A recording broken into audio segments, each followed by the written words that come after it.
Bonjour à tous, bienvenue sur le Cyclisme Performance Academy podcast. Aujourd'hui, je reçois Julien Pousson. Julien, pour commencer, est-ce que tu peux te présenter?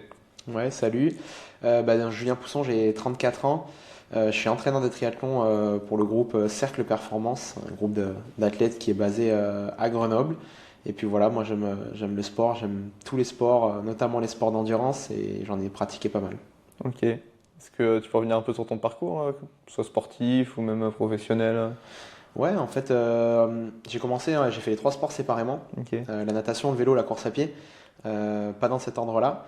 Et puis je me suis rendu compte à 18-19 ans qu'il y avait un sport qui regroupait les trois. Je me suis dit, c'est génial ce sport, il faut que je fasse ça. Ok. Et puis voilà, je suis un petit peu tombé dedans dans le triathlon et je me suis beaucoup éclaté en tant qu'athlète. J'ai couru en division 1, j'ai fait une petite coupe du monde, j'ai fait Ok. quelques coupes d'Europe. Après, j'ai fait du longue distance, j'ai fait des swimruns, j'ai fait un Ironman. Enfin, j'ai fait Ok. un petit peu de tout. Puis parallèlement à ça, je me suis beaucoup intéressé à l'entraînement. Et j'ai passé un BE à l'époque d'entraîneur natation, pour Ok. ce qui est mon cursus scolaire, on va dire, et un DEGEPS triathlon en 2016. Puis j'ai commencé à entraîner en fait dès 2008-2009 et puis j'ai pas arrêté.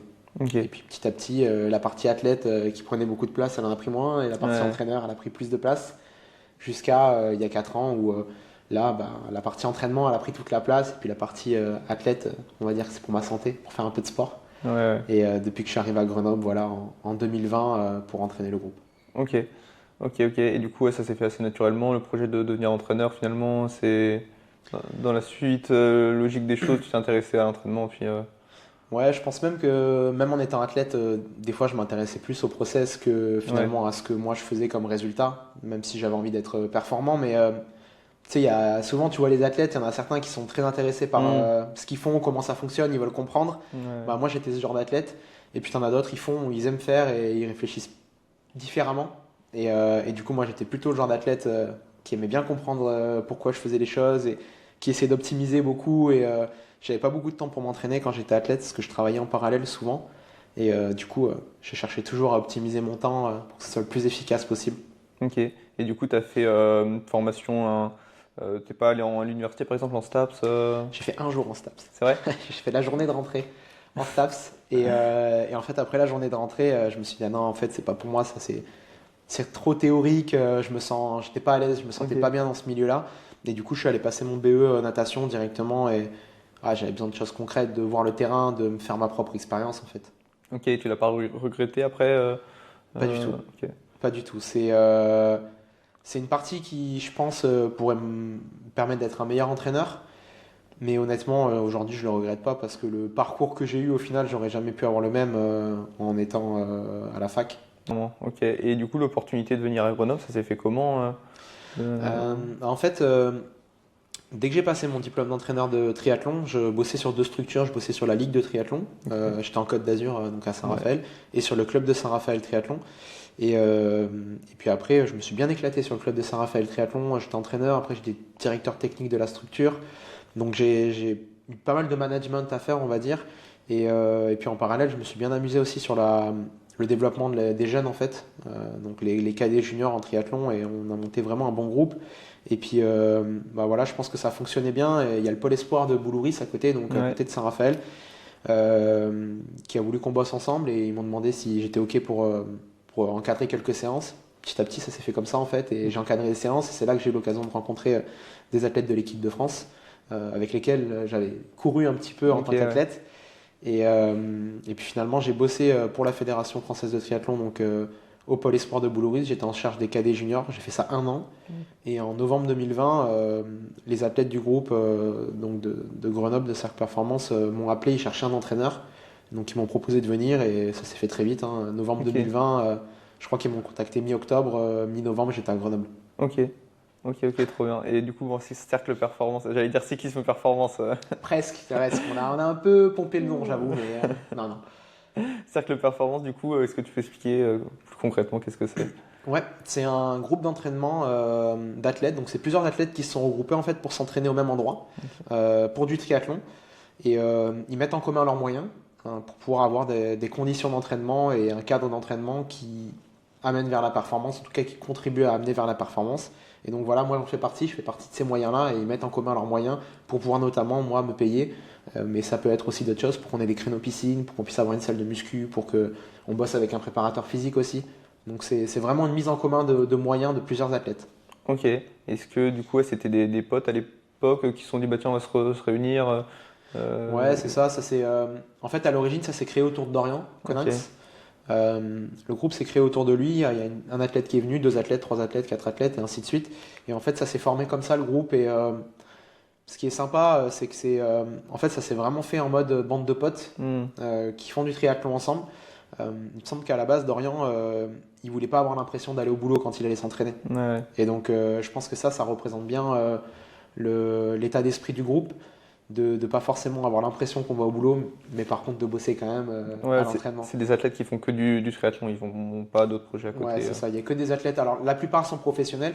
Certains ont un petit travail à côté, Ok. soit par choix, parce qu'ils ont envie ça leur permet d'avoir un meilleur équilibre, Hmm. soit parce que financièrement, il leur faut un complément. Mais 90% du groupe est professionnel et fait que du triathlon.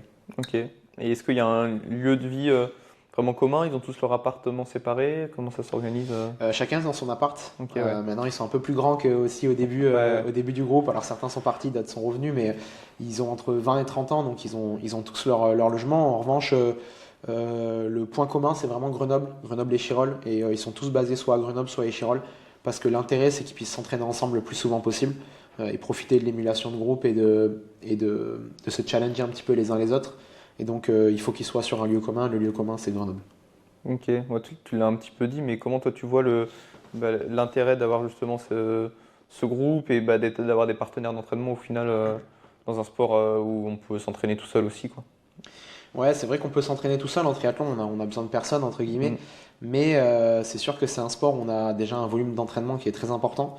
Euh, et puis j'ai envie de dire un mode de vie qui est quand même assez particulier. Alors comme tout Ouais. athlète de haut niveau, hein, ça reste quand même vraiment une minorité de la population et c'est un mode de vie qui est particulier.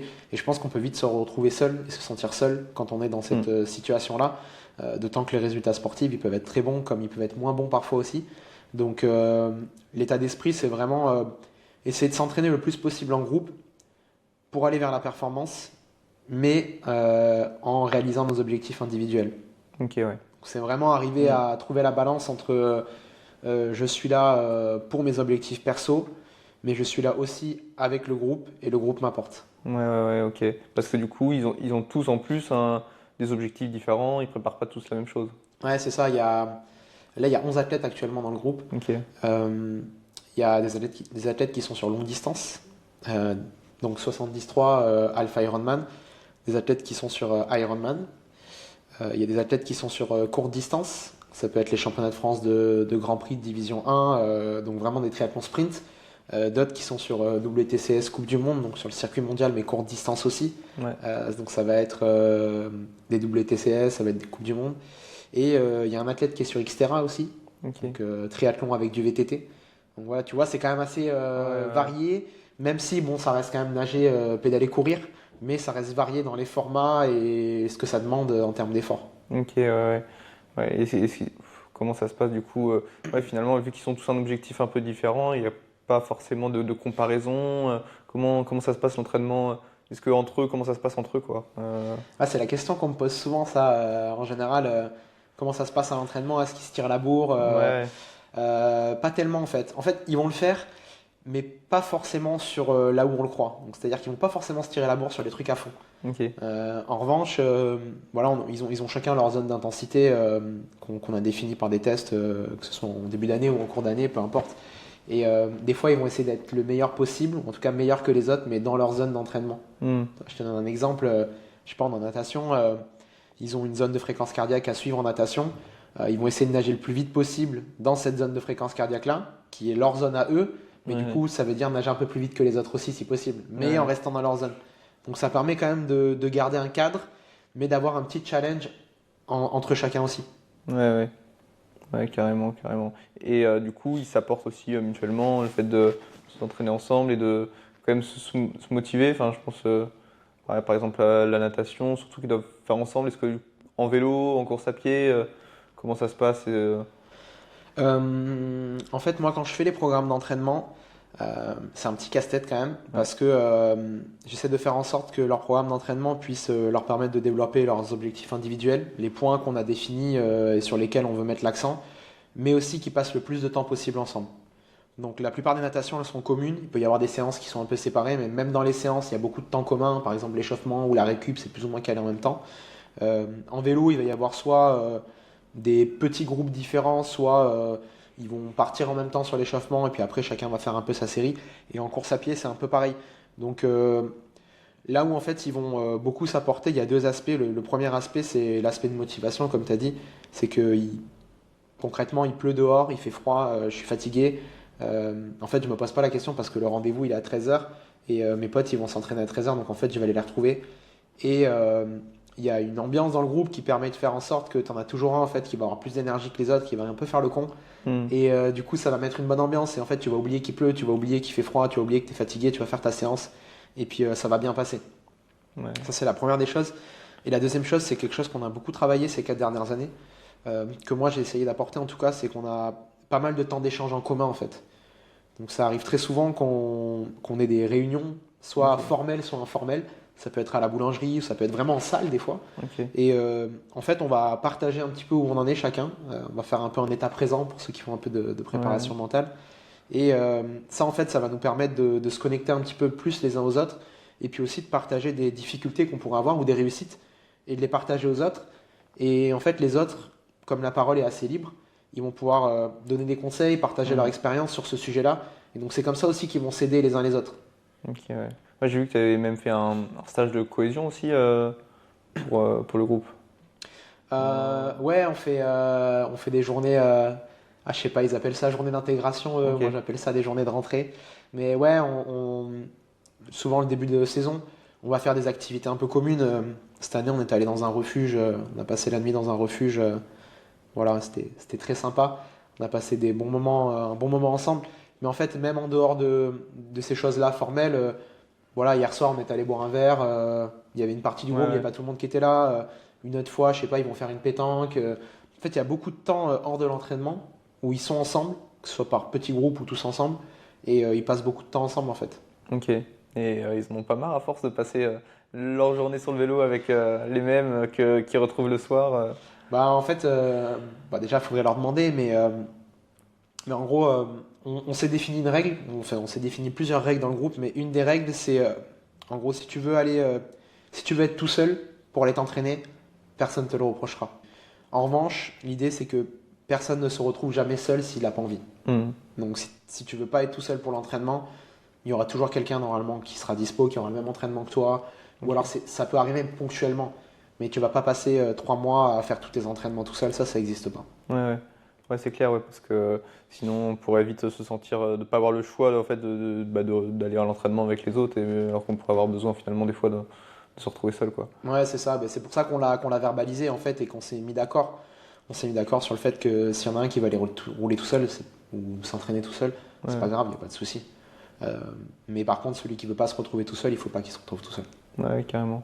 Ouais, c'est super Voilà. intéressant. Et niveau planification, comment tu fais du coup alors vu qu'ils ont tous des objectifs différents, j'imagine que donc ils font pas forcément les mêmes séances. Et comment toi tu organises ta planif quelles étapes tu suis? Tu fais longtemps à l'avance? Comment tu fais J'anticipe pas mal, au moins sur les gros blocs de travail, on va dire, même si c'est pas très scolaire, je pense, la manière dont je planifie, mais Ok. ça, c'est mon côté de ne pas avoir été un STAPS Ouais. peut-être. Mais en gros, pour résumer, il y a quand même une bonne partie commune l'hiver d'entraînement, où là, il n'y a pas trop de compétition. Donc nous, ça va aller allez, sauf cette année où c'est un peu exceptionnel, mais ça va aller de novembre à février-mars. Là, ils ont quand même beaucoup de temps commun. Et puis ensuite, une fois que les compétitions démarrent, les blocs de compétition démarrent, en fait, là, il y a 11 athlètes et 11 programmations différentes, avec des moments où ça va se croiser, des moments où ils vont préparer des fois les mêmes compétitions, et puis des moments où il va y avoir une semaine d'intervalle entre chaque compétition, et au final, là, ça va se croiser sur quelques entraînements, mais ce ne sera pas forcément très commun. Ouais, ok. Et du coup, l'hiver, par exemple, tu vas mettre, si tu remplir ton ordi des différentes planifs et essayer de coller du coup à peu près sur tout le monde pour que pour que l'hiver, au moins, il y ait quelque chose d'à peu près cohérent entre eux, quoi. Ouais, c'est ça. Bah, très concrètement, moi j'utilise Nolio comme application d'entraînement. Ouais, Et donc ils ont tous un accès à Nolio et ils ont sur leurs séances d'entraînement, ils voient qui ils sont sur les séances d'entraînement. ok. Donc, si je mets une séance de course à pied par exemple à Mathis Margerier, Mhm. telle date à telle heure, il voit qui a la même séance que lui. Ok. Donc il peut voir déjà qui il peut contacter pour s'entraîner avec. Ah ouais. Et puis moi après pour programmer, le plus pratique pour moi c'est quand même un fichier Excel. Et ça me permet un petit peu d'aligner les planifs de chacun et puis de pouvoir un peu moduler éventuellement sur des choses qui n'auraient pas trop d'impact, switcher une séance avec une autre si ça n'a pas trop d'impact et ça permet de s'entraîner avec une autre personne en fait. Ok. Parce que la priorité ça reste quand même de pouvoir s'entraîner en groupe. Ok. Ouais, ouais. Et est-ce que aussi t'adaptes en fonction de la météo? Comment tu gères l'adaptation vraiment au quotidien? Enfin, ouais, vraiment au dernier moment de l'entraînement, quoi. Bon, à Grenoble c'est facile parce qu'il fait tout le temps beau, évidemment. Et donc ça c'est pas compliqué. Mais non, bah après comment j'adapte bon, assez simplement, hein, franchement, j'ai pas énormément besoin d'adapter dans la semaine Ouais, ouais. les séances parce que, bon voilà, s'il pleut, ils font du home trainer. En natation, on n'est pas trop impacté par la météo. En course à pied, bah, s'il pleut, il court. Enfin, tu Ouais, vois, c'est ouais. pas. Après, voilà, si vraiment c'est tempête et qu'il y a besoin, bon, bah, je réadapte le programme. Je vais la séance que j'avais prévue qui va être importante ou un peu plus protégée, je vais la mettre un peu plus tard, par exemple, et on va faire d'autres choses. Enfin, après, c'est l'avantage du triathlon aussi, c'est que on a trois sports, quatre avec la muscu, si je peux le mettre dedans. Et donc, en fait, on a le choix, quoi. Si la météo est vraiment mauvaise ou pour X raison on peut pas nager ou quoi, Ouais. bah, on peut toujours switcher des séances et puis réajuster pour que la charge finale reste plus ou moins la même, même si l'oscillation n'est pas la même, quoi. Ouais, ok. Et du coup, t'as parlé de muscu. Est-ce qu'ils font tous de la muscu? Oui, ça c'est un truc qu'on a. Alors, ils faisaient déjà de la muscu avant que j'arrive, mais on a quand même bien fait bouger les lignes en 2021 notamment. Avec l'arrivée de Pierre Marquisio, c'est le préparateur physique avec qui on travaille, donc il est à distance, hein, il est ailleurs, mais c'est quelqu'un que je connais depuis que j'ai commencé le triathlon, c'était mon premier entraîneur de Ok. triathlon. Donc moi j'avais besoin de quelqu'un qui connaisse la discipline vraiment et qui soit compétent en préparation physique. Parce qu'on s'est vite rendu compte des difficultés de combiner les deux, un volume d'entraînement à Hmm. 30 heures par semaine avec trois sports différents, avec de la préparation physique ou si tu veux faire du développement de la force max ou même peu importe si tu veux faire de la force vitesse ou Ouais. peu importe les qualités que tu veux développer, il faut un bon nombre de répétitions et ça engendre pas mal de fatigue derrière. Tu me Hmm. disais que tu avais des courbatures Ouais. de ta séance muscu parce que tu as repris. Et ça, c'est pareil, tu vois, c'est un truc qu'on a eu du mal à mettre en place, en tout cas qu'on a mis un peu de temps à mettre en place, c'est arriver à être régulier sur la préparation physique. Et donc, moi, ils en font toute l'année. Maintenant, ils en font pas forcément tous deux fois par semaine. Ouais. Il y en a qui en font qu'une fois par semaine. Et surtout, ce qu'ils font dans les séances peut être très différent. Il peut y avoir pour quelqu'un, un athlète, qui va faire que du travail de mobilité. Ok, ouais. Il va pas forcément soulever des barres, en tout cas, c'est des barres à vide, mais ça va être que des mouvements de mobilité, d'athlétisation, de coordination. Et puis il va y avoir d'autres athlètes où on va aller chercher des qualités de force max ou des qualités de force explosive par exemple sur le bas du corps ou le haut du corps ou les deux. Et là ça va être différent. Donc là je te dirais c'est pareil, il y a 11 séances différentes. Ok, ouais. Ouais, c'est un casse-tête de plus à mettre dans la planif. Ouais ouais c'est ça. Bah, après ça fait partie du job mais voilà il y a un échange avec le prépa physique et avec les athlètes en fait. C'est vraiment ça la clé, quoi. C'est vraiment de se parler et de se dire, ok, de quoi on a besoin, vers où on veut aller, Hmm. et puis petit à petit de réguler et d'avoir des retours très réguliers et de se dire, ok, est-ce qu'on est bon, est-ce que c'est trop, est-ce que c'est pas assez, est-ce qu'on change, est-ce qu'on essaye autre chose, et on se garde aussi la liberté d'essayer des choses en fait. Ouais. Ouais, Ça, ouais. je pense que c'est important dans l'entraînement en général, mais en prépa physique là en l'occurrence, c'est de se dire, ok, là on va essayer ce type-là de séance et on va voir ce que ça donne sur le vélo, la course à pied, la natation derrière. Ouais, ouais, ok. Ok, et concrètement, comment ça s'organise dans une journée? Est-ce qu'ils font les trois sports, deux sports? Quand il y a de la muscu, comment ça se passe une journée? Alors déjà, ils n'ont pas toujours les mêmes semaines. Je planifie pas forcément en semaine. Ok. Parce que pour moi, 7 jours, ça n'a pas de valeur Ouais, particulière, carrément. étant donné qu'ils sont pros et qu'ils n'ont pas d'obligation particulière. Ouais. Maintenant, une journée, en général, on commence par la natation, parce que pour des questions de créneau piscine, en fait, tout simplement, parce qu'on n'a pas forcément le choix. Sinon, on pourrait switcher. Ensuite, s'ils ont musculation, en général, ils ont, entre guillemets, que 3 sports dans la journée. Donc, soit ça va être un petit footing d'échauffement avant la muscu, 30 minutes. Soit ça va être une course à pied le matin, mais la muscu va être quand même assez séparée du reste. Soit ils vont avoir un petit vélo, soit on récup après la muscu ou avant. Mais en tout cas, ça va être une petite journée en termes de volume. Parce que l'important pour moi, c'est que, et pour Pierre aussi, pour le prépa physique, c'est qu'il soit dispo pour la séance. C'est des séances qui te demandent quand même de la concentration. Elles durent 1 heure et quart des fois quand même. Mm. Il y a pas mal de mouvements. Il y a des mouvements qui sont complexes. Il y en a d'autres qui sont pas très complexes, mais où il faut de l'influx nerveux. Et en fait, c'est des choses qu'on a appris la première année en fait. Hein. La première année, moi, je leur programmais 45 minutes de course à pied. Ils faisaient la muscu, l'après-midi, ils avaient roulé, et le matin, ils avaient nagé. Mm. Donc en fait, la journée, elle était horrible pour eux. Ouais. Et du coup, on s'est vite rendu compte que c'était pas possible qu'en muscu, ils n'étaient pas assez dispo et que du coup, on faisait la séance, mais juste pour la faire et que ça ne nous convenait pas à tous les deux. Ouais, Et ni aux athlètes d'ailleurs. ouais. Et par rapport aux intensités qu'ils font à l'entraînement, est-ce que du coup, un jour où il y a de la muscu, est-ce qu'il y a aussi de l'intensité dans un des sports ou... Non, pareil. Ça aussi, c'est un truc qui nous a fait bouger sur la préparation physique. C'est de se dire, bah, théoriquement, si tu veux, je te dis un exemple, développer de la force max ou travailler sur ton coût énergétique en musculation. Tu vas peut-être choisir de le faire via du travail de force max.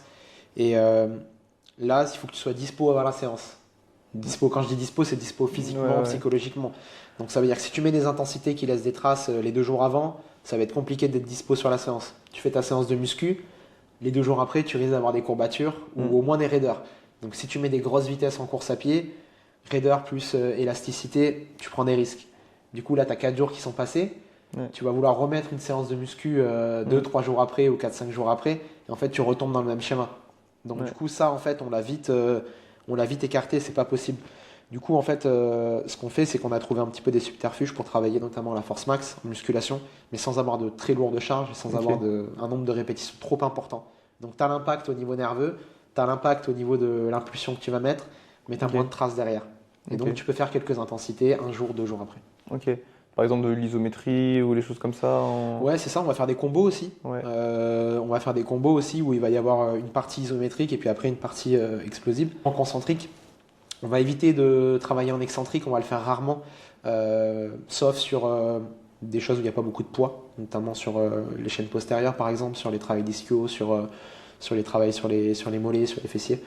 Là, on va un petit peu aller chercher ça. Mais voilà, ça reste quand même, pour une personne lambda qui fait la séance, elle a des courbatures pendant 3 jours. Hmm. Moi, ça m'arrive de faire la séance des fois avec eux juste pour Ouais. tester, pour m'imprégner du truc. Ça me fracasse. Mais quand eux, ils ont l'habitude et qu'ils sont réguliers, en fait, ça leur laisse pas trop de traces derrière. Ouais, ouais. Ça, Bah c'est ouais. l'avantage. Ouais. Mais il faut c'est être vrai que- régulier. Ah, c'est ça, ouais. Ouais, ouais. Et du coup, ils arrivent à maintenir même avec les dépassements, avec les compétitions. Ils s'y Ouais, tiennent. ça aussi, c'est un truc qu'on a dû apprendre. Ouais. C'est au début, on faisait séance muscu, bloc muscu, avec le entraînement, bien sûr. Et bloc compétition, bah, le problème, c'est que quand tu prends l'avion une semaine avant, tu vas à Yokohama. La semaine de la course, t'es à l'hôtel, machin, c'est un peu galère. Ouais. Tu fais ta compétition, t'es fracassé après la compétition, tu reviens, redécalage horaire. Hmm. Donc là, ça veut dire que pendant la semaine, tu fais pas grand chose. Ça fait 2 semaines sans muscu. Ensuite, tu reprends. Première séance de muscu, bah, tu fais une séance reprise. Ouais. Du coup, deuxième séance de muscu, bah, tu fais une séance pas trop dure parce que, et tu vois, en fait, tu perds du temps entre guillemets. Donc là, ce qu'on fait, c'est qu'on place des séances qu'on appelle des séances d'entretien où en fait, ils vont simplement refaire les mouvements avec moins de charge, mais au moins garder les mouvements de base pour au moins garder l'élasticité musculaire, l'amplitude, et puis un petit peu la force, entretenir la force. Mais on va pas chercher à développer. Ouais, ouais. Ouais, carrément, mais ouais, c'est pas toujours évident. En vélo, c'est encore pire parce qu'on enchaîne encore plus les courses Ouais. et tout, et puis des fois les courses par étapes, etc. Enfin, ouais, j'en connais vraiment pas beaucoup qui arrivent à maintenir la muscu toute l'année. Mais ouais, en triathlon, ils font combien de compétitions à peu près en moyenne là, sur ceux qu'on prenne Ça va aller de 8 compétitions à 12-15 compétitions par an. Ok. Donc c'est pas énorme, mais bon, après, vu la dépense énergétique que ça demande et puis les traces Mm. que ça laisse, en fait, voilà. Après, en ayant intégré la muscu il y a 4 ans, moi j'observe quand même qu'ils récupèrent beaucoup mieux qu'avant. J'observe pas forcément qu'ils sautent plus haut ou qu'ils sont plus puissants à vélo, qu'ils développent plus de watts ou quoi, mais par contre, la récupération elle est bien meilleure après les séances d'entraînement, après les courses. Il y a moins de blessures aussi. Et puis surtout en termes de coordination, c'est là où j'ai vu le plus la différence en fait. C'est que sur des mouvements assez simples hein, de musculation, en fait en termes de coordination musculaire, c'est le jour et la nuit entre il y a 4 ans et puis maintenant. Ok. Il y a 4 ans, je pouvais faire les séances avec eux sans problème. En tant que personne lambda, quoi, Ouais. sportif. Maintenant, je peux pas en fait. Les mouvements, ils sont trop complexes pour moi. Ok. Donc c'est des progrès que tu vois du coup en muscu Ouais. directement ouais. Et que bon, bah, c'est peut-être difficile à observer dans les sports directement, des gars en coordination, Ouais, c'est etc. compliqué parce que c'est toujours multifactoriel en Ouais. fait les progressions. Donc c'est compliqué de se dire ah bah c'est parce qu'on a fait ça en Bah ouais. muscu qu'il a fait 1300 watts au lieu de Hmm. 1200 watts quoi. Après voilà, on a des appareils de mesure quand même en muscu. On travaille avec un encodeur linéaire Ouais. donc pour mesurer les vitesses de barre notamment. Ou voilà, on a des tests qu'on fait assez, je vais pas dire régulièrement, mais plutôt occasionnellement et qui nous permet de mesurer un petit peu les progressions. Mais en fait, c'est pas vraiment ça qu'on cherche. En tout cas, c'est pas l'objectif numéro un. Hmm. L'objectif numéro un, c'est vraiment de prévenir les blessures. Et puis après, on va essayer d'améliorer des qualités physiques. Ok. Bon bah, faudra que tu me donnes le contact du préparateur physique du coup, Sans parce que problème. je travaille aussi avec un encodeur linéaire. J'en connais pas beaucoup dans les sports d'endurance qui travaillent comme ça, et c'est vrai que c'est vachement intéressant. Enfin bref, bon, du coup on va arrêter de parler muscu, parce que Ouais, si tu veux. sinon j'aurais que des questions muscu. Mais toi, du coup, quelle séance tu suis? Est-ce que tu es là sur toutes les séances? C'est quoi ton rôle concrètement là, enfin, en présentiel, tu vois? Alors non, je suis pas là sur toutes les séances, sinon ce serait injouable pour moi. Ouais. Mais déjà, je suis là sur toutes les séances natation. Donc quand je dis séance, j'entends tous les entraînements, hein. Je dis pas forcément séance d'intensité, hein. Je suis là sur tous les entraînements natation. Donc il y en a minimum 6 par semaine. Ok. Ensuite, je vais être là pas mal sur les séances course à pied. Donc là, ça peut aussi aller vite, hein. Je les suis à vélo, je précise. Mais des fois, ça peut me faire des semaines à 50, 60 bornes de vélo à suivre les différentes séances. Sur les séances vélo, ça va être rare.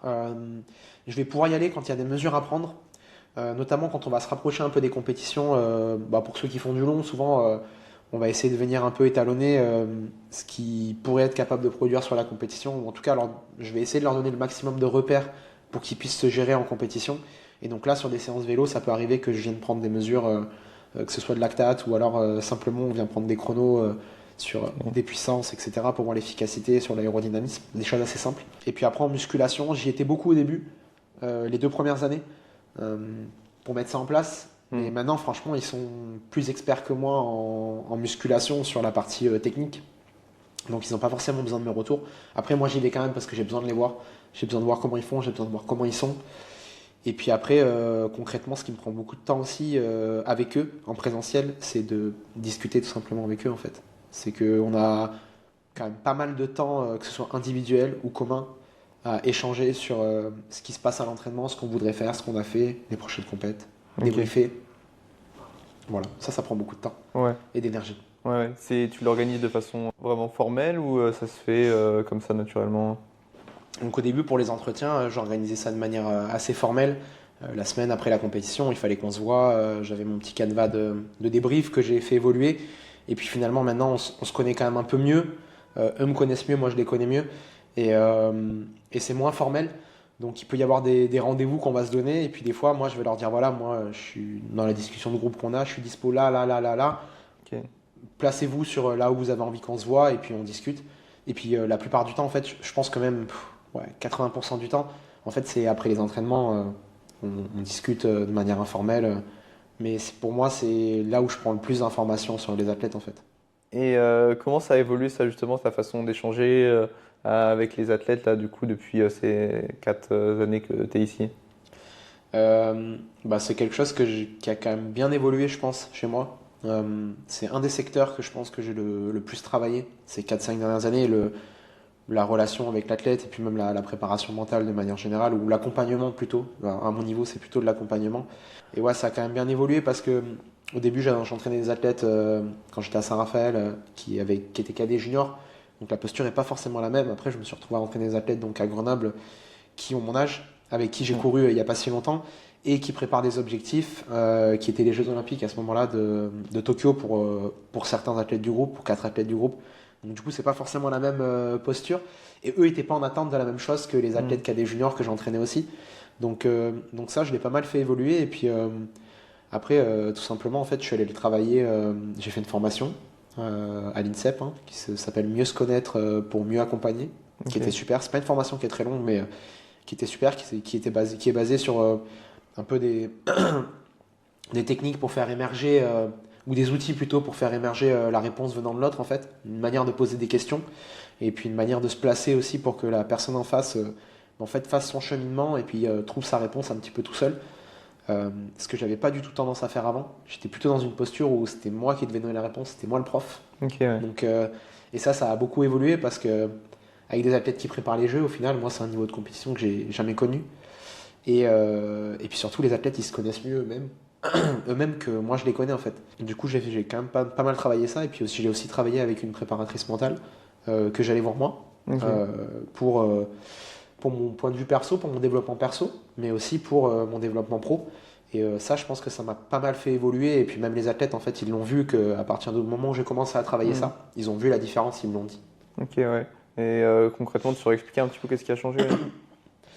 Ouais, la posture d'entraîneur, comment je me place quand je parle avec un athlète, comment je me considère dans le processus d'entraînement de l'athlète, dans le processus de performance de l'athlète, quelle place j'ai là-dedans. Après, comme je te disais, il y a la manière de communiquer aussi, la manière de poser des questions. Ça a fait appel un peu à la posture, mais il y a quand même ça. Et puis il y a un gros truc aussi sur lequel j'ai travaillé, et ça c'est un truc, c'est la maladie des entraîneurs, je pense quand même. C'est arriver à trouver l'équilibre entre la vie pro et la vie perso. Parce qu'on dit souvent c'est un métier passion, et je déteste ce terme. Parce que métier passion, dans la tête des gens, ça veut dire tout est permis quoi en fait. Hmm. C'est all-in, c'est free, on peut tout faire. Alors que c'est pas du tout ça.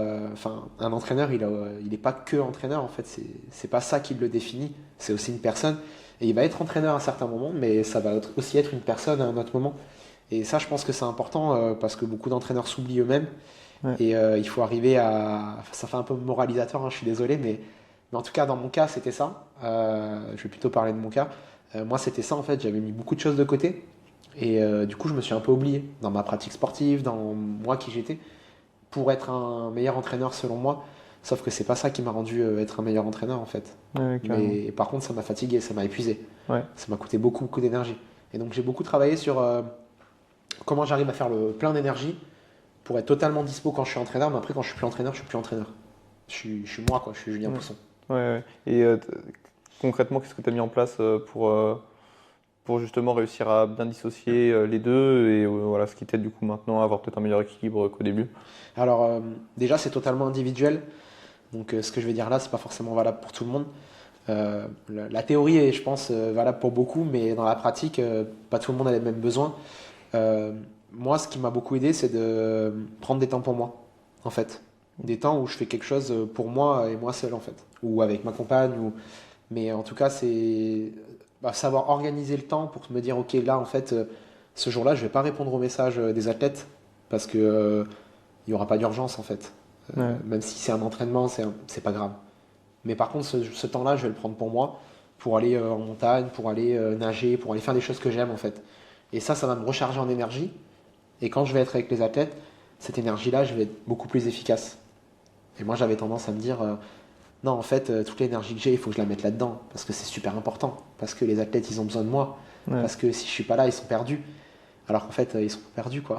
Ouais, ouais. Et donc voilà, je pense que c'est désacraliser un peu le truc, et moi, prendre du temps pour moi, et me l'accorder, en fait, m'autoriser à prendre du temps pour moi. Ouais, ouais, carrément. Non, mais ça me parle bien.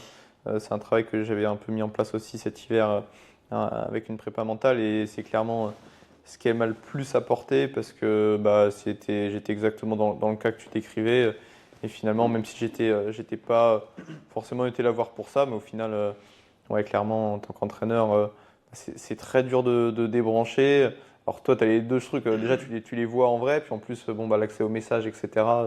Et bah, voilà, on a tendance à se rendre peut-être trop disponible et à se penser aussi peut-être trop indispensable aussi au final, quoi. Alors qu'en réalité, Ouais, ouais, c'est clair, c'est ce que je te dis, je pense que beaucoup d'entraîneurs sont dans ce cas-là, sans vouloir trop généraliser, mais en tout cas, moi, j'en connais beaucoup. ouais, ouais, carrément, carrément. Et du coup, c'est un suivi que tu as encore maintenant avec la prépa mentale, du coup? Ouais, bien sûr, après, on est allé explorer d'autres sujets aussi, hein, voilà, ça peut être aussi comment se comporter ou quel type de réponse avoir par rapport à un problème. Mais voilà, ça va être avec les athlètes, ça va être avec la fédération par exemple aussi, ça va être avec moi mes proches, ça va être avec l'événement en particulier. Voilà, pour Paris, pour les Jeux de Paris, c'est quelque chose qu'on a beaucoup travaillé aussi, la gestion de Ouais, l'événement, comment arriver à avoir les idées claires avant l'épreuve. Enfin, en tout cas, quand je dis avant l'épreuve, c'est bien avant l'épreuve. mais comment arriver à garder les idées claires tout le long, en fait. Pas se faire embarquer par l'événement, Ok, par ouais. l'enjeu, Ouais, ouais. qui finalement, pour moi, c'est pas un enjeu qui est hyper important, en fait, par rapport à l'athlète ou par rapport à d'autres. Ouais. Du coup, ouais, t'as vécu deux Olympiades au final, entre la première et Presque. celle-ci. Enfin, ouais, en tout cas, l'événement, on va dire, le jour même, comment tu l'as vécu les deux? Est-ce qu'il y a eu des différences bon, déjà, parce que tu étais certainement à Paris, j'imagine. Ouais, à Mais, Paris, j'y étais, mais pour moi, j'ai vécu qu'une Olympiade. ok. Les Jeux de Tokyo, comme je disais, je suis arrivé 8 mois avant l'épreuve. J'ai découvert un groupe, un nouvel endroit. Ouais, J'ai découvert l'épreuve, hein, parce que les Jeux de Tokyo, moi, à part savoir que c'était à Tokyo, je connaissais pas l'épreuve, quoi. Donc il a fallu comprendre ce que c'était comme épreuve. Il y avait le décalage horaire, il y avait la chaleur, il y avait le Covid à ce moment-là. Donc qu'est-ce qu'il pouvait faire, pas faire. Donc il a fallu vraiment, franchement, j'ai eu l'impression de penser les plaies, quoi.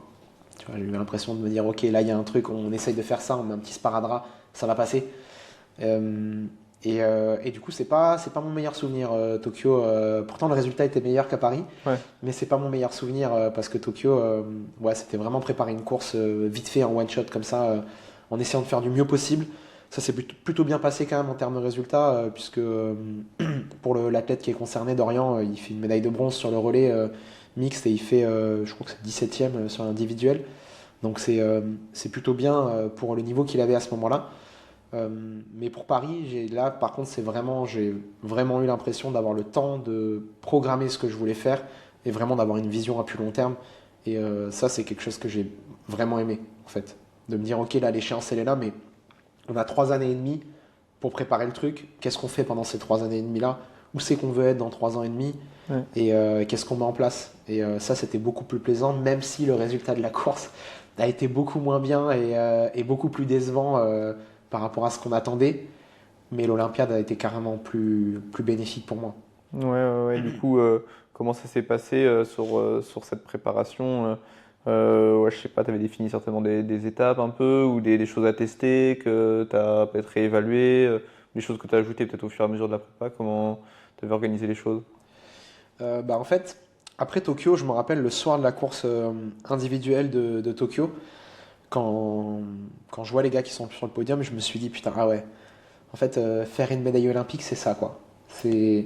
C'était complètement éloigné de ce que je pensais. Moi, je pensais que tu préparais la course, tu étais prêt pour la course, c'est bon, quoi. Sauf que pas du tout.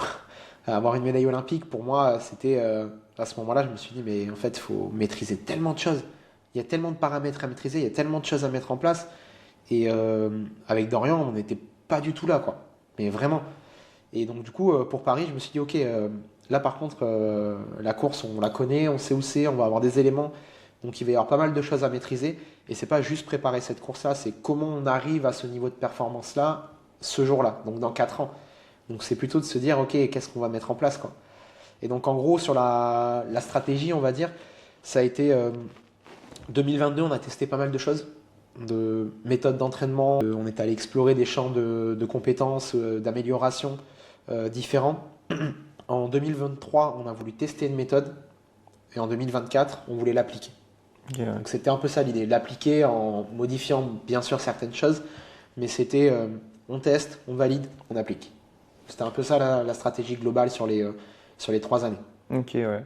Et là, du coup, avec le recul de toute cette prépa, qu'est-ce que tu en tires comme apprentissage Après les Jeux de Paris, Dorian il fait 27e et il n'est pas dans le relais. Alors il y a aussi Sylvain Friedlands hein, qui a été appelé pour le relais, donc lui qui est suisse. Ok, Parce que c'est vrai que je ne l'ai pas dit, mais il y a un Belge et un Suisse dans le groupe euh, qui, lui, ils font 7e sur le relais avec la Suisse. Qu'il est appelé de dernière minute, il est remplaçant. Donc ça, c'est un point important aussi. Mais ça va confirmer ce que je vais dire, c'est qu'en fait, après la course, je me suis dit, ok, même si tu as l'impression de tout maîtriser, en fait, tu peux pas tout maîtriser. Même si tu as l'impression d'avoir tout préparé, mm, même si tu as tout préparé, en fait, tu peux jamais tout maîtriser. Et il se trouve que, bah voilà, en l'occurrence, Sylvain Friedlands, il est appelé pour le relais la veille de la course. ah ouais, Donc ça, c'est un truc qu'on n'avait pas du tout anticipé. On avait anticipé, il était deuxième remplaçant ok, pour la Suisse, deuxième remplaçant. Donc il y a deux athlètes. ouais, Il y a un athlète qui a été malade, le remplaçant a été malade, et lui, il a été appelé. Il était sur place à ce moment-là ou... Non, Ah ouais, il était sur place, il avait un programme d'entraînement et préparait une course, quoi. ok. Donc pour le coup, tu me demandais pour l'adaptation, bah là, 3 jours avant, quand on a su qu'il y avait un athlète qui était malade, Ok. là on a squeezé le programme d'entraînement, on a dit ok, là tu vas récupérer pour cette course parce qu'on ne sait jamais, si ça se trouve, ce sera toi, quoi. Ouais. Donc il y a eu cet événement-là, et puis bah, pour Dorian, il s'est cassé le coude et le poignet en mai sur une course à Yokohama. Ok. Et donc c'est 2 mois et demi avant les Jeux à peu près, si mes calculs sont, ou 3 mois. Donc voilà, ça c'est un truc que tu peux pas prévoir en fait, hein. Je pense qu'en cyclisme vous connaissez bien. Ouais. Et donc là il a fallu remettre dans une démarche de se dire ok, là la situation elle est comme ça, comment on fait pour arriver au mieux possible le jour des Jeux. Ok. Et du coup, ouais, là, il a été un peu immobilisé ou comment ça s'est passé ça s'est home trainer ou tout de suite réadapté pour. Ouais, bah, il y a eu la première phase, c'était le diagnostic, savoir ce qu'il avait réellement et surtout ce qu'il allait pouvoir faire et quand il allait pouvoir le faire. Donc ça, c'est pas facile parce que les médecins ils sont pas toujours d'accord entre eux. Ouais. Même si on a la fédération française de triathlon, elle a vraiment été au top. Ils ont vraiment mis le service médical au service de Dorian justement. Et puis nous sur place aussi, on a notre réseau. Donc ça a été au top, mais ça n'a pas été évident d'accorder tout le monde. Et puis ensuite, bah, ça a été home trainer très rapidement. Course à pied, ça, il n'y avait pas de souci. Et natation sur un bras. Ok. Ouais. Et après, en musculation, il a fallu trouver aussi des process pour éviter de trop perdre musculairement, éviter de trop perdre en termes de tonus, en termes de coordination. Et donc c'est là aussi où c'est important d'avoir un staff et tout ce qu'on a bossé les années d'avant, les 3 années d'avant, en fait, on s'en est servi beaucoup là. La diététicienne, le préparateur physique, le staff médical, moi l'expérience que j'avais, on s'en est beaucoup servi là. Et puis Dorian, tout le travail qu'il a fait en prépa mentale pour accepter que ok il était blessé, mais ça ne veut pas dire que c'était mort. Ouais. Qu'il pouvait encore être performant au jeu. Ok, ouais. Et du coup, est-ce qu'il y a d'autres choses qui ont été mises en place en termes de stage altitude, chaleur dans cette prépa? Ouais, on a. Alors la chaleur, on l'a un peu bazardé après Tokyo. On l'a un peu Ok. mis de côté. C'était pas forcément évident à mettre en place. On s'est plutôt intéressé à l'altitude. Les athlètes que j'entraîne, ils avaient déjà fait de l'altitude, mais pas forcément de la manière dont on l'a fait là. Ok. Je m'explique. Euh, En fait, eux, ils sont allés à la montagne. Je leur dis souvent ça, ça les fait briller, ça les fait briller, mais et je sais qu'il y en a beaucoup qui se reconnaîtront, mais en gros, ils sont allés à la montagne en se disant voilà, je fais un stage en altitude, je suis en altitude, donc si je m'entraîne en altitude, ben, je vais être meilleur. Ce qui est souvent vrai d'ailleurs. Mais nous, on est allé préciser ça, on est allé chercher des altitudes idéales, donc avec des chambres hypoxiques, et on est allé prendre des mesures sur quelle était leur saturation, quel était leur niveau de récupération, quelle était leur fréquence cardiaque nocturne, quelle était leur hydratation, quelle était leur glycémie nocturne. Donc voilà, on est allé travailler plein d'éléments et on a bossé avec le CNEA à Font-Romeu, c'est le centre d'entraînement Ok. à Font-Romeu avec les personnes qui sont expertes là-dedans. Et donc on a pas mal travaillé cet aspect-là d'altitude dès 2022.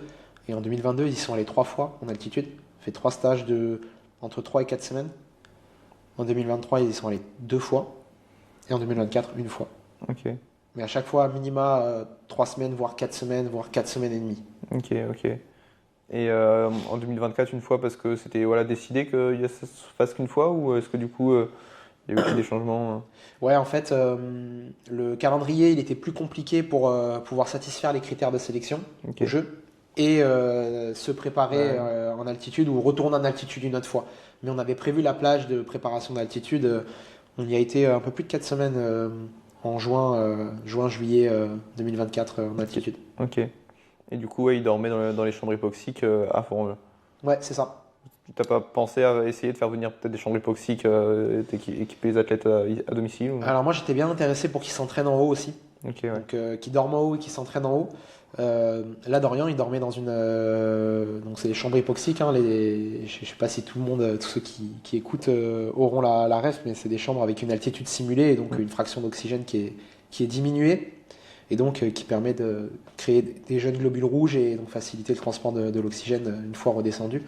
Et donc, Dorian, il dormait à 2700 mètres Ok. et il avait une saturation nocturne entre 89 et 90%. Pour que les gens se représentent, hein, pour une personne normale, en moins de 94%, les pompiers ils mettent de l'oxygène. Et entre 94 et 98, c'est à peu près normal pour Ouais. tout le monde. Mais du coup, ça fait quand même une bonne descente et, en oxygène. Et donc moi, j'étais intéressé aussi pour qu'ils s'entraînent en altitude aussi, parce que permettait de faire aussi de l'entraînement, notamment aérobie, mais avec une fraction d'oxygène un peu plus basse. Ouais, ok. Donc c'était double effet, quoi. Mais Ouais, on aurait aussi pu faire ce que tu disais, hein, dormir en haut, s'entraîner en bas. Mais voilà, ça a d'autres contraintes aussi. ouais, clairement, clairement. Et donc la chaleur, tu disais du coup, c'était compliqué à mettre en place. En vrai, c'est pas compliqué à mettre en place, mais c'est juste qu'on a estimé que les conditions d'entraînement, des conditions de compétition, seraient pas forcément très impactées par la chaleur. Ouais. Ce qui au final n'a pas été le cas le jour de la course. Ouais. Parce que la course ayant été décalée à un horaire qui n'avait pas été marqué nulle part en fait dans les réglementations. Du coup, la course devait avoir lieu à 8h, elle a eu lieu à 10h. Ok. Et du coup, la température, c'est pas la même. Ouais. Donc là-dessus, tu vois ce que je te disais, on peut pas tout maîtriser. Bah, là-dessus, c'est un point qu'on aurait pu faire, mais qu'on a décidé de pas faire, on avait nos raisons. Et finalement, bah, on aurait pu en faire. Ouais. Ouais, carrément. Mais c'est quelque chose qu'on fait déjà plus là pour les prochaines compétitions. Pour certains qui courent notamment à Neom en Arabie Saoudite là, dans 2 semaines pour Dorian, il va faire entre 35 et 38 degrés. Ah ouais. Là, voilà, c'est un élément qu'on a mis en place, quoi. Ok. Est-ce que il y a des choses du coup justement que tu changerais dans la prépa pour les jeux ou du coup tu t'imagines changer? Honnêtement, avec les éléments que j'avais à ce moment-là, j'aurais pas fait différemment. Ok. Et c'est ce que j'ai dit avant la course. Et tu vois, je le maintiens après la course, pas parce que je suis têtu, mais vraiment parce que j'en suis convaincu.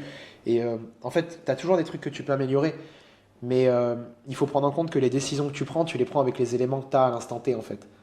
Et c'est sûr que prendre des décisions avec des éléments que tu as plus tard, bah, c'est toujours plus facile, quoi. Mais ouais, il y a des choses qu'on aurait pu bouger. Mais honnêtement, on était en accord tous les deux sur ce qu'on a fait. Et du coup, en fait, j'aurais pas fait autrement. Ouais, carrément. Carrément. Et du coup, bon, pour le plan est prêt pour la suite. Comment c'était, qu'est-ce qui se passe après les jeux là? Est-ce qu'il y avait déjà quelque chose de planifié pour la suite ou Alors, pour la saison, oui.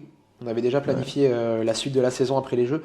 Et ça, c'était important pour nous de ne pas se dire, OK, c'est les Jeux, après c'est fini, il ne se passe plus Mhm. rien.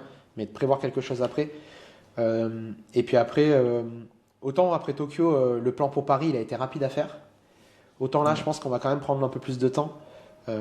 Parce qu'aussi, il y a eu plus de choses qui ont été faites, hein. L'Olympiade, elle était Mhm. sur 3 ans là. Et Tokyo, au final, j'ai participé qu'à 8 mois de la préparation. Donc on va prendre quand même plus de temps. Maintenant, voilà, en l'occurrence pour Dorian, mais il n'y a pas que Dorian dans mon groupe qui serait concerné par les Jeux.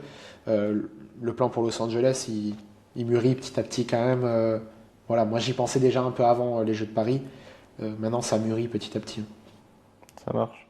Et moi, je voulais aborder un peu le testing maintenant. Qu'est-ce que tu fais alors que ce soit sur le vélo ou dans les autres disciplines? Donc des tests peut-être de puissance en vélo, mais peut-être d'autres tests dans les autres disciplines. Est-ce que tu fais des tests physio? C'est quoi ton approche là-dessus pour suivre les athlètes? Moi, j'essaie de faire des tests qui vont me servir à l'entraînement. Typiquement, est-ce qu'ils font un test à l'effort en labo avec la VO2? Non. À part si c'est dans le cadre de leur suivi Ouais. médical. Mais voilà, c'est une question qu'on me pose souvent parce que dans l'imaginaire pas dans l'imaginaire, mais dans la représentation de la plupart des gens, les athlètes de haut niveau, ils vont en labo, ils ont un masque. Donc nous, on le fait pas forcément, tout simplement parce qu'à l'entraînement, on l'utilise pas en fait. Donc ça va me donner une idée de où il en est l'athlète à l'instant T. Mais à part apprécier ça, Mm, je vais pas en faire grand-chose pour l'entraînement. Donc du coup, pour ce qui est des tests, nous, on va plutôt utiliser la fréquence cardiaque, les lactates, les RPE, les ressentis de mm. Ouais. difficulté. Et puis après, on va le coupler à une donnée de vitesse ou de puissance à vélo, par exemple. Ouais, ouais. Et donc, on va faire des tests physio qui sont donc des tests de terrain, qui sont des tests qui durent entre 1 heure et 1 heure et quart pour chaque discipline. Parce que pareil, je voulais pas que ce soit un test trop impactant, parce que l'idée c'est de pouvoir le refaire plusieurs fois dans l'année, Mm. si besoin. Ou alors venir à l'entraînement et directement prendre des mesures à l'entraînement. Ok, ouais. Comme je te disais, je sais plus si c'était en aparté, mais pour ceux du longue distance, voilà, ça arrive qu'avant les compétitions, pour avoir une idée de où ils en sont physiologiquement, je viens de prendre des mesures de lactate ou de fréquence cardiaque ou de watts sur des séances spécifiques. Et voilà, ça c'est un peu les tests qu'on fait, quoi. Ok. Et du coup, sur tes tests, alors on reparlera de ce que tu fais peut-être pendant les séances avec le lactate notamment, mais quand tu formalises un test, j'imagine que tu le fais quand même, avec le lactate notamment, est-ce que tu qu'est-ce que tu fais? Tu te concentres vraiment sur les seuils à tester? Ouais, on va essayer d'aller rechercher les seuils, donc LT1, LT2. Souvent, je vais aussi aller chercher une valeur max. Ok. Ça me permet plus de savoir un petit peu où ils en sont en termes de forme notamment. Et puis, j'ai lu quelques trucs sur la VLA max aussi, donc pour voir un petit peu où ils en sont de ce point de vue-là. Donc c'est pour ça que le test il est un peu long entre guillemets, Hmm. qui peut durer jusqu'à 1h15 parce qu'il faut quand même un bon temps de repos pour Ouais, qu'ils ouais. puissent monter haut en lactate. Et puis aussi là petit à petit depuis un an, j'intègre aussi des prises de mesure sur les redescentes en fait Ouais. pour voir les délais de récupération et les délais de nettoyage on va dire Ouais. de tampons pour le lactate. Et donc voilà, ça correspond un peu à ça. Et ensuite, après, moi, une fois que j'ai mes seuils, qui sont associés à des fréquences cardiaques, surtout des fréquences cardiaques, et aussi à des vitesses et des puissances, en fait, je vais faire mes zones de travail. Mais pareil, les zones de travail, voilà, moi j'utilise 7 zones, mais c'est un modèle qu'on peut retrouver euh, un petit peu dans la littérature. Mais les pourcentages qui sont associés aux zones, c'est des pourcentages que j'ai fait moi parce que c'est des pourcentages que je voulais pouvoir utiliser à l'entraînement. Donc qui vont correspondre au seuil, Hmm. mais qui seront pratiques pour moi à l'entraînement. Et qui ne seront pas forcément les zones qu'on trouve dans la littérature. Ouais, je comprends. Ouais. Et bah, c'est super intéressant la valeur de lactate max. C'est vrai que et la valeur de clairance du coup d'utilisation du lactate, c'est vrai que c'est des choses que j'utilise moi, depuis pas mal d'années déjà. Et c'est vrai que sur le suivi, la valeur max elle est vachement intéressante ouais, pour ce qui est fatigue, etc. Est-ce que Mm. toi, tu as déjà pu observer justement des choses avec cette mesure? Bah déjà, ça me permet d'observer des profils. Ça, c'était d'ailleurs la première chose pour laquelle j'ai fait des tests lactate. C'était pour voir les profils d'athlètes. Ouais. Euh, Nous, c'est un peu comme le vélo, hein, c'est un sport aérobie, mais avec beaucoup d'incursions en anaérobie. En tout cas, les deux fonctionnent ensemble, mais avec beaucoup d'anaérobie aussi. Et donc, en fait, j'ai des profils d'athlètes qui vont être différents. J'ai des athlètes qui vont être très aérobie et des Hmm. athlètes qui vont être très anaérobie, très forts en aérobie ou très forts en anaérobie. Et donc, du coup, déjà, ça m'a permis d'observer ça. Et ça m'a beaucoup aidé dans la manière de planifier les entraînements et de planifier les affûtages d'avant-course aussi. Ok. Et c'est quelque chose que j'ai pas mal utilisé, ça. Ouais, ouais, c'est super intéressant. C'est vrai que moi, j'imagine que du coup, bah, les athlètes qui ont plutôt un profil entre guillemets anaérobique, bah, tu vas faire des affûtages où tu vas plus réduire le volume.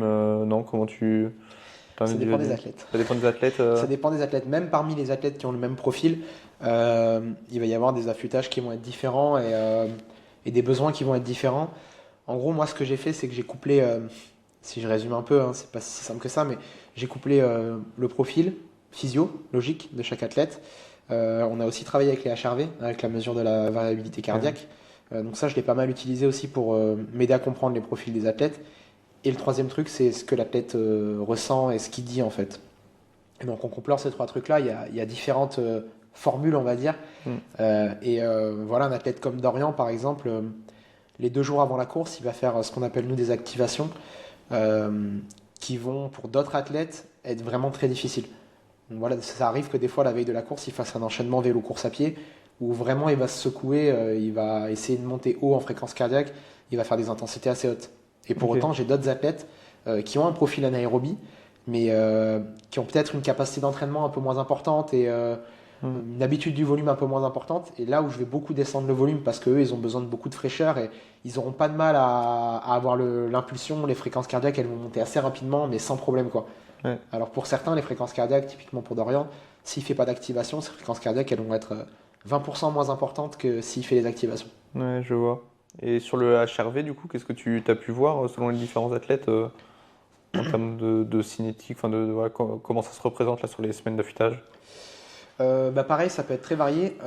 Ça m'a permis de comprendre aussi qu'il n'y avait pas que l'entraînement qui allait jouer sur le HRV Ouais. et sur le niveau d'activation de l'athlète ou le niveau de forme de l'athlète, d'affûtage de l'athlète. Donc ça m'a permis de le comprendre. C'est très difficile de dire voilà, telle séance a tel impact, je trouve. Pour le HRV maintenant, avec le Hmm. recul, j'ai dû en faire plus de 1000 des tests sur des athlètes différents. Je trouve que c'est très difficile d'associer parce que quand tu penses que tu as compris, et ben d'un coup il te sort une autre Ouais. valeur en fait. Et tu te dis mais attends mais il s'est passé quoi? Et c'est ça qui m'a permis de comprendre, ok en fait cette compétition-là elle n'était pas très stressante pour lui. Cette compétition-là, cette compétition-là était très stressante. Et la réaction c'est pas la même. Là il y a eu un voyage, là il n'y a pas eu de voyage. Hmm. Là je sais pas, sa copine l'a quitté. En fait il y a tellement de facteurs. Et donc, du coup, ça m'a permis un peu de comprendre ça. Et puis après, bien sûr, il y a des choses qui se ressemblent. Voilà, quand il y a beaucoup d'entraînement aérobie, ben, le parasympathique, il va être sollicité. Quand on fait des entraînements vitesse, l'orthosympathique, il va être sollicité. Voilà, c'est des choses de base qui fonctionnent à peu près avec tout le monde. Mais encore une fois, notamment dans le cas de Dorian, je sais pas, je dois avoir 400 tests peut-être avec lui. Et ben, franchement, c'est très dur à délier parce qu'une fois que j'ai l'impression d'avoir compris, ben, en fait, la réaction, elle est tout autre. Ok, ouais. Donc, c'est pour ça que je me suis dit, ok, je ne peux pas me baser que là-dessus. Je vais Mhm. aller chercher d'autres paramètres pour essayer de comprendre comment ça fonctionne. Et malgré tout, tu continues encore de faire un suivi HRV Plus maintenant. plus maintenant? Non, maintenant, j'en fais moins parce qu'au final, voilà, j'ai les éléments que je voulais en fait. Mhm. Maintenant, demain, j'ai besoin d'aller chercher des éléments et le HRV peut m'aider, je vais l'utiliser. Ouais. Parce que je sais que ça fonctionne, que c'est pas trop compliqué à mettre en place. C'est un petit peu sollicitant pour l'athlète, mais encore une fois, si l'athlète il sait pourquoi il va le faire, bah il n'y a pas de problème, il va le faire quoi. Ouais, ouais, ok. Bon, pour revenir sur les tests Ouais. lactate, est-ce que tu fais des. Enfin, mettons, bah, du coup, bon, pour parler du vélo, est-ce que déjà, ouais, non, ils s'entraînent, certains s'entraînent sur un vélo de chrono, certains s'entraînent sur un vélo de route. Ouais. Bon, pas tous, mais est-ce que dans ce cas, tu fais deux profils, un vélo de route, un vélo de chrono? Euh, on va dire que pour la détermination des zones d'entraînement, c'est le même protocole pour tout le monde. Ok.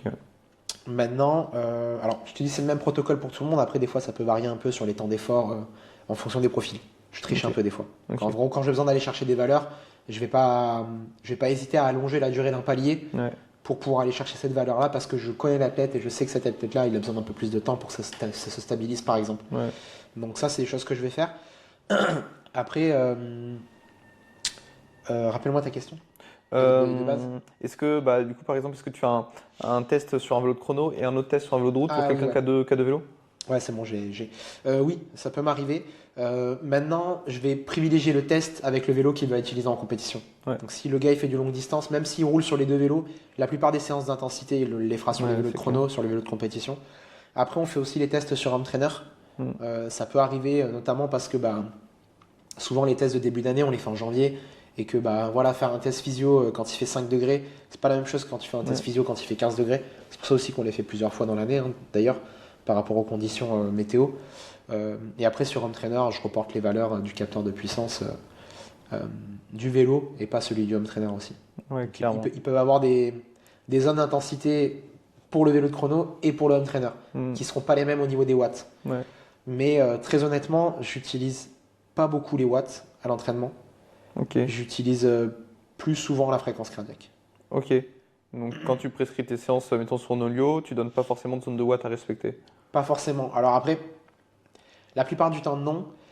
Maintenant, par expérience, je sais aussi que dans certaines périodes, la fréquence cardiaque va pouvoir avoir du mal à monter parce Mm. qu'il y a une fatigue, on est sur un bloc d'entraînement. Et donc à ce moment-là, je vais plutôt mettre des limites de puissance Ok. et en disant, ben voilà, tu vas travailler entre telle fréquence cardiaque, sans dépasser cette zone de puissance. Parce Ok. que je sais que s'il dépasse cette zone de puissance-là, de toute manière, il ne sera pas son premier seuil, par exemple, lactique, il sera Mm. forcément au-dessus. C'est juste qu'il y a une fatigue cardiaque ou une fatigue générale qui ne permet pas à la fréquence cardiaque de monter comme elle devrait. Ok. Et Ouais, en général, je recoupe avec les RPE et je me retrouve avec des RPE qui sont plus hauts pour une fréquence cardiaque plus basse quand je suis dans ce cas-là. ouais, je vois. Et du coup, les watts, est-ce que tu les regardes plutôt du coup en analyse plus qu'en prescription, quoi, finalement Ouais, c'est ça. Par contre, voilà, je relève la plupart des séances Mm. d'intensité. Voilà, j'ai calculé il n'y a pas longtemps, mais par exemple pour la saison 2024, ça fait à peu près 500 séances Ok. analysées, relevées, compilées dans une base de données Mm. et que je puisse comparer en fait l'évolution. Et là, je vais marquer les watts, là, je vais marquer la fréquence cardiaque, je vais marquer où c'est qu'ils ont fait la séance, je vais marquer la température aussi, par exemple. Ouais, ok. Quand tu fais ta planification justement et les séances d'intensité là dont tu parles, que tu centralises, est-ce que c'est des séances très spécifiques que tu prends à partir de la compétition? Voilà, tu sais qu'ils vont devoir sortir telle puissance sur X temps et tu redécoupes ça à l'entraînement? Ou est-ce que du coup tu centralises aussi d'autres séances d'intensité qui sont plus différentes? Qu'est-ce qui t'intéresse vraiment? Ce qui m'intéresse beaucoup, c'est les zones d'intensité basse. Ok. Donc autour du premier seuil, c'est celle-là que je vais relever quand même pas mal. C'est celle-là qu'on va pas majoritairement faire, mais il va y en avoir quand même beaucoup. Et après, ça va dépendre un peu du profil de l'athlète. C'est ce que je te disais tout à l'heure. Si c'est quelqu'un qui a un profil très aérobie, qui est très très bon en aérobie, il va pas forcément faire beaucoup de séances aérobie. Même s'il prépare un Ironman, même si on va plutôt essayer d'aller par période, hein, améliorer un autre secteur. Et donc à ce moment-là, ce sera peut-être des séances plus proches du deuxième seuil ou plus proche de VO2 ou de PMA, ou ça dépend comment on l'appelle, comment on l'interprète, mais ou des séances d'intervalle. Voilà, ça va plutôt être ça. Mais ça dépend vraiment ouais, des profils de l'athlète, de ce qu'il prépare, de ce dont il a besoin. Et ça, encore une fois, c'est analyse de la compétition, discussion avec l'athlète, quel profil il a, et du coup, qu'est-ce qu'on met en place. Ok. Et du coup, mettons pour une compétition Ironman, tu repars pas forcément t'as pas voilà, de schéma type que bah, tu sais que à chaque prépa Ironman, tu vas faire à peu près Non, le même schéma. Ouais. pas du tout. Je pense que ça, c'est une déformation, je sais pas de où, mais je déteste ça en fait. J'aime bien repartir, pas de zéro, Ouais. mais me dire que je repars de zéro en fait à chaque fois. Et ok, je vais faire avec l'expérience que j'ai eue avant, mais il n'y a pas de, c'est ce que je te disais, il n'y a pas de semaine type, il n'y a pas de bloc type. Mhm. Voilà, je prends l'exemple de Simon Vien cette année qui lui fait de l'Ironman. Il a fait 2 Ironman cette année. Et si tu veux, on est reparti son objectif c'était l'Ambraman, donc en août. Et on s'est dit, ok, pour préparer l'Ambraman, qu'est-ce que tu vas faire? Tu as un Ironman à Klagenfurt en mai. Qu'est-ce qu'on va faire avant ça? Et en fait, on est allé travailler certaines parties avant mai, notamment des intensités plus hautes que les intensités Ironman. Et ensuite, il a fait son Ironman. Et après, on est revenu sur des intensités plus basses, peut-être un peu plus proches de celles qu'il allait faire à Embrun, voire plus basses que celles qu'il allait faire à Embrun, Ok. parce qu'on avait plutôt besoin de développer la capacité à tenir en fait ces intensités-là. Donc c'est plutôt ce raisonnement-là. Il n'y a pas il n'y a pas de canevas particulier, il n'y a pas de schéma particulier. Ok, ok. Et du coup, le testing là-dedans, il t'aide à guider un petit peu tout ça et refaire les Ouais, profils clairement. d'athlète et savoir vers où mener ta planif, quoi. C'est ça? Ouais, c'est ça. Et puis à un moment donné, de se dire, ok, voilà, on fait un flash, où t'en es en fait? Ouais. Où t'en es comme je te disais, ça peut être sur le test physio, le protocole qu'on fait, ou Hmm. ça peut être sur une séance. Et là, je vais venir, je vais prendre des appareils et enfin voilà, un Lactate Pro. Et on va regarder où c'est qu'il en est à cet instant T. Et on va se dire, ok, est-ce que là, ça suffit, entre guillemets? Est-ce qu'on peut passer à autre chose? Ou est-ce que, bon, on n'est pas encore à ce qu'on avait envie d'être? Il faut encore bosser là-dessus, quoi. Ouais, ok, je vois. Et les tests, du coup, voilà, le protocole que tu expliquais plus formel sur l'entraîneur, est-ce que ça, tu le refais combien de fois par an? Tu sais à peu près en moyenne ou... Bah, pour certains athlètes, ça va être 3 fois dans l'année, par exemple, Ouais, et pour certains, ça va être qu'une seule fois. ok, ouais. Ça dépend un petit peu. Après, honnêtement, je le vois aussi à l'entraînement quand ça évolue, vu que je relève les séances. Hmm. En fait, à un moment donné, je sais pas, je te donne un exemple, sur une fréquence cardiaque autour du premier seuil, le gars il courait à 15 à l'heure en janvier. Sur les mêmes fréquences cardiaques, il court à 16,5. Je vais me dire, ok, là, il y a peut-être une évolution, ça vaut peut-être le coup d'aller remesurer, voir si ces seuils ont bougé, ou voir si c'est juste la même chose et qu'il a gagné 1,5 km. Ce qui n'est pas souvent le cas, je te rassure. Ouais, ouais. Mais tu vois, c'est un peu ça l'idée aussi de. En fait, c'est du ping-pong à chaque fois, c'est de se dire, ok, j'ai fait le test, qu'est-ce que je constate sur le terrain, qu'est-ce que l'athlète me dit, Hmm, hmm. je vais revoir mon test, je vais revoir ce qu'il y a sur le terrain, je mets à jour, qu'est-ce que me dit l'athlète sur la nouvelle séance avec les nouvelles zones, Ouais, ouais. et c'est un continuum comme ça en fait. Ouais, non, mais carrément. Carrément. Et sur les tests pendant les séances, là, tu y vas ouais, vraiment quand tu as envie de savoir si ça va dans la bonne direction ou c'est aussi vraiment dans. Enfin, de toute façon, c'est la même chose presque, mais dans l'idée d'évaluer et ouais, de remettre à jour le profil. Ouais, ouais, ça peut être les deux. Des fois, c'est l'athlète qui demande, hein. Ok, ouais. Des fois, il dit, ouais, je suis pas sûr que j'ai Ok. ressenti ça, avant je ressentais ça. Tu veux pas venir, on fait une séance, Hmm. j'adapte un peu la séance des fois pour avoir des paliers assez longs, notamment sur les premiers seuils ou même sur le Ouais. deuxième seuil. Enfin, je fais pas des tests avec des paliers de 2 minutes parce que sinon, en fait, ça ne Ouais. veut rien dire, quoi. Je vais Ouais, rien ouais, avoir comme valeur. carrément, ouais. Et donc, du coup, des fois, on adapte un peu la séance, mais c'est pas un souci, en fait. Si tu veux, ils ont aussi cette culture-là maintenant de se dire, c'est pas une perte de temps d'aller faire un test, en fait. Mhm. Ça va faire partie d'une séance, on va adapter la séance, on Ouais, fera peut-être pas carrément. aussi intense que ce qu'on avait prévu, mais en fait les éléments que je vais avoir là, ils vont être plus importants pour la suite que cette séance-là parmi les milliers de séances que je vais faire dans l'année. Ouais. Et du coup, c'est plutôt sur des séances, soit seuil 1, soit seuil 2, que tu fais des mesures. Ouais, ouais, ouais. Je fais pas trop de mesures sur les séances max ou à Ouais. haute intensité, c'est rare. C'est vrai que je me suis posé la question pas mal de fois. Seulement ce que j'ai remarqué, c'est que pour le coup là, ça demande quand même une certaine fraîcheur Mm. et on va dire que c'est pas la même logistique autour de l'entraînement. C'est-à-dire que Ouais. tu peux pas te pointer comme ça sur un site d'entraînement et dire ok là on va faire un test max alors que tu avais prévu une séance aéro. C'est Ouais, plus ouais. compliqué, il y a moins de stabilité je trouve dans les valeurs. Ouais, ouais. Bah, c'est ça, il faut vraiment le faire dans l'optique de tester la fatigue et de tester un max, quoi, vraiment. Et pour ça, bah, faut ouais, être dans les conditions qui nous permettent de faire un max, C'est ça, sinon, sinon ça sert à rien de faire le test, quoi. ouais, Mm. carrément, carrément. Et bah, ça répond pas mal à toutes mes questions, mais j'avais encore un petit sujet que je voulais aborder, c'est au niveau du matériel. Est-ce que là, tu accompagnes aussi les athlètes là-dessus, tu essayes de les conseiller ou ils ont aussi, ils font leur travail de leur côté? Comment ça se passe? Euh, Ça marche un peu à trois aussi là. Ok. C'est pour ça qu'on est cercle de Ouais. performance, tu vois, un triangle. Mais en gros, moi je considère que mon job, euh, c'est pas de leur montrer comment le matériel fonctionne ou de me tenir à jour du matériel Mhm. ou de dire ah là tu devrais prendre la roue pleine, là il faudrait que tu fasses ceci. Moi je vais plutôt essayer d'aller les challenger là-dessus et de leur dire ok l'épreuve elle est comme ça. Ok. Quel matériel tu penses prendre? Est-ce que tu es sûr que c'est le meilleur matériel? Est-ce que tu pourrais pas réfléchir à améliorer ce truc-là? Et Mhm. après l'athlète il va faire. Et après, voilà, j'ai la chance aussi de travailler avec des athlètes qui sont investis et qui. Ouais. J'ai pas besoin de trop les pousser la plupart du temps, plutôt besoin de les freiner en général. Et après, la pointe du triangle, on va dire, c'est le groupe. C'est que, bah voilà, ils ont tous des expériences diverses dans le groupe.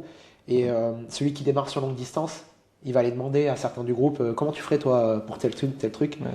Et après, en général, ça va me revenir aux oreilles, je vais entendre cette discussion-là. Et du coup, moi aussi, je vais chercher de mon côté. Et après, quand on va se retrouver un peu ensemble, on va en rediscuter. Et la tête, au final, il va trouver ses réponses.